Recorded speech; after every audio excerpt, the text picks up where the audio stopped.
आइए क्वेश्चन देखते हैं। 27 जनवरी 2024 में ये PYQ आया है। हमें दो स्टेटमेंट गिवन है। एक स्टेटमेंट क्या है, Planck's constants and angular momentum have same dimension.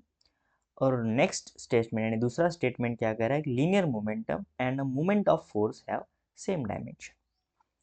तो हम दोनों सबसे पहले हम इन चारों क्वांटिटीज की डायमेंशन निकालेंगे और फिर स्टेटमेंट को आई मीन ऑप्शंस को पढ़ेंगे।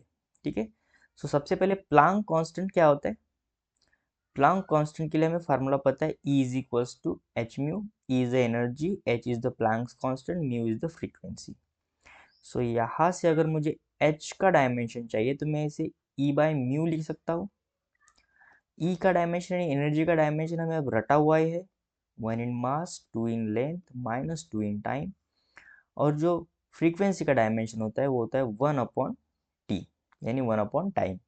सो जब टाइम ऊपर जाएगा तो ये आ जाएगा 1 इन मास, 2 in length, minus 1 in time. ठीक है ना, ये टाइम ऊपर चला जाएगा, -2 +1 -1 बचेगा। तो ये हो गया एनर्जी का डायमेंशन। एंगुलर मोमेंटम का डायमेंशन क्या होता है, अभी हमने ये पढ़ा है कि MVR। ठीक है ना, एंगुलर मोमेंटम का MVR ये फार्मूला होता है। सो 1 इन मास, वन वेलोसिटी का dimension 1 in length minus t in time, और r is displacement, so 1 in length. तो ये हो जाएगा 1 इन मास, 2 in length, minus 1 in time. तो यहाँ से एक तो समझ आ रहा है कि ये दोनों डायमेंशन इक्वल है, तो स्टेटमेंट 1 तो हमारा करेक्ट है। तो एक तो ये बात सही है। सो कौन से ऑप्शन गलत हो जाएंगे वो देख लेते हैं। सो देखिए, स्टेटमेंट 1 फॉल्स, ये गलत हो गया।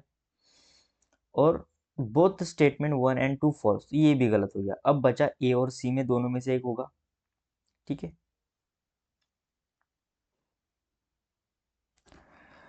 अब हम नेक्स्ट स्टेटमेंट को पढ़ते हैं, लीनियर मोमेंटम। लीनियर मोमेंटम यानी P is equals to mv, ये होता है लीनियर मोमेंटम, 1 इन मास और वेलोसिटी का dimension 1 in length minus 1 in time.